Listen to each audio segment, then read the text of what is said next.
श्री स्वामी समर्थ. आज आपण शिवलिंग आणि ज्योतिर्लिंग यांच्यात नेमका काय फरक आहे याविषयी आपण माहिती जाणून घेणार आहोत. हिंदू धर्मात शिवलिंगाला भगवान शंकराचे रूप मानले जाते. हिंदू धर्मग्रंथामध्ये शिवलिंगाच्या पूजेचे विशेष असे महत्त्व सांगण्यात आले आहे. त्याचप्रमाणे ज्योतिर्लिंग देखील भगवान शिवाशी संबंधित मानले जाते. शिवपुराणात सांगितल्यानुसार शिवलिंगावर जल अर्पण केल्याने मनुष्याला पुण्य प्राप्त होते. त्याचबरोबर ज्योतिर्लिंगाची पूजा केल्याने साधकाला शुभ फळ मिळू शकतात. पण बरेच लोक ज्योतिर्लिंग आणि शिवलिंग यांना एकच मानतात.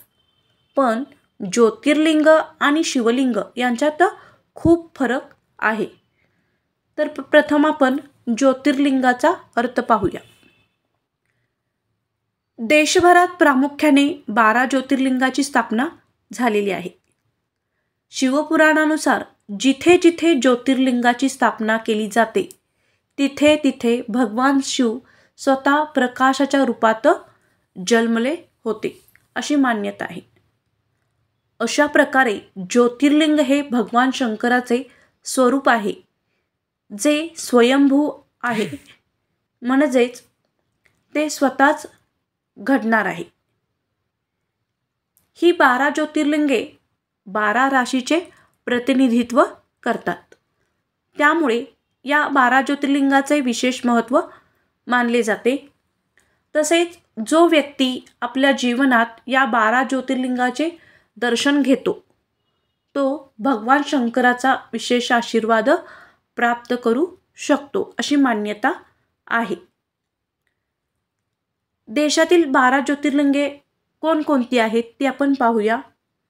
एक आहे सोमनाथ ज्योतिर्लिंग, हे आहे गुजरात राज्यामध्ये.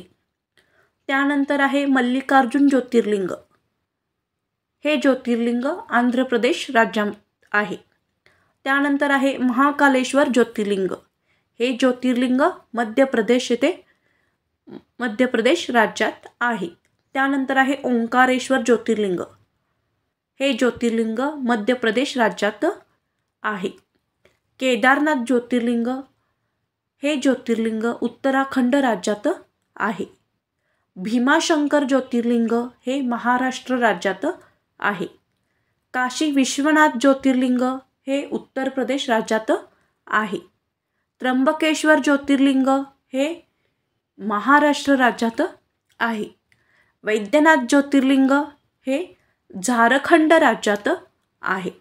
त्यानंतर नागेश्वर ज्योतिर्लिंग, हे गुजरात राज्यात आहे. रामेश्वरम ज्योतिर्लिंग, हे तमिळनाडू राज्यामध्ये आहे. आणि घृष्णेश्वर ज्योतिर्लिंग, हे महाराष्ट्र राज्यामध्ये आहे. त्यानंतर आपण शिवलिंगाचा अर्थ काय आहे हे पाहूया. शिवलिंगाचा अर्थ शास्त्रात वर्णन आहे. अनंत म्हणजे ज्याला सुरुवात नाही आणि अंतही नाही. शिवलिंग हे भगवान शिव आणि माता पार्वतीचे शाश्वत एकच रूप आहे.